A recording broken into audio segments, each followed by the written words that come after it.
I rise to oppose House Bill 4102. And I rise because there's a number of flaws within this budget. You heard the good representative from Detroit talk about how Detroit revenue sharing was not put in, according to what the governor had requested in his executive budget. But I want to ask the members on the other side of the aisle, are they aware that there is $6.3 million sitting on the balance sheet, not going to any other function?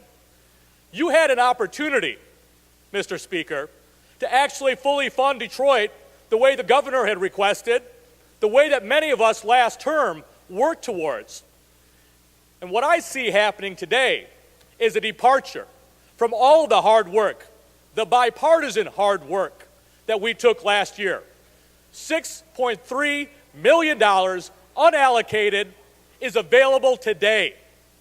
You could have had that in this budget. You might have actually got some Democratic votes from my members if you would have done that. But today you walked away from that, and you walked away from the city of Detroit and all of the work that we did together.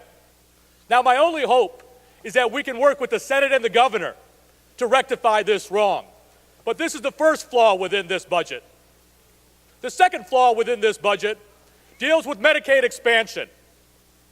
You do not fully fund it. And so no matter what you say, the budget that is going to come out of this chamber is not balanced. It is not balanced. And I know many of my colleagues on the other side of the aisle love to walk around saying that we will balance the budget, that we have balanced the budget. But guess what? The budget that you are putting out does not have all the resources that are necessary for the enrollment that we have today. That is number two.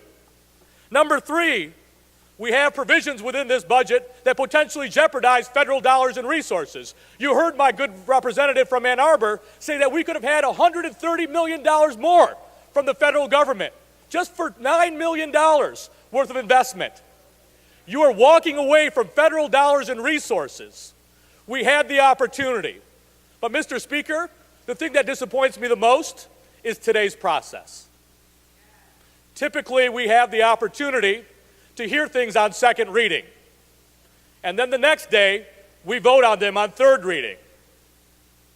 As we've had conversations, that was part of the message about how we would work together. There is not a compelling reason that I have heard why we had to vote on this today. I only heard about the opportunity to vote on this 15 minutes ago. Again, I thought we were working well. I thought we were working together.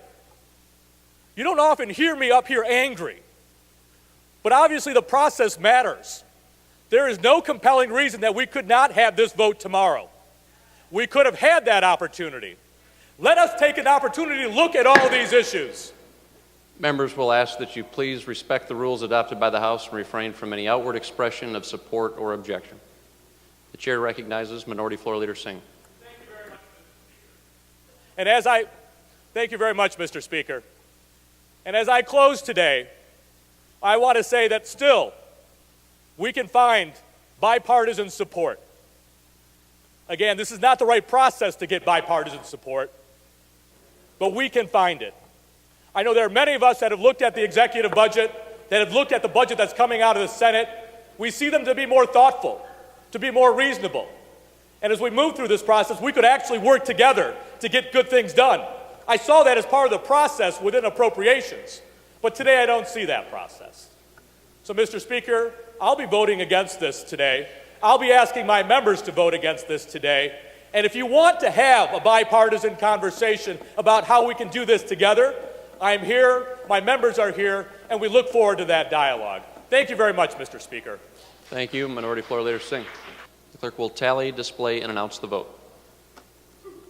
Mr. Speaker, on the question of final passage of House Bill 4102, there are 59 aye votes and 51 nay votes. A majority of the members elected and serving having voted therefore, the bill is passed.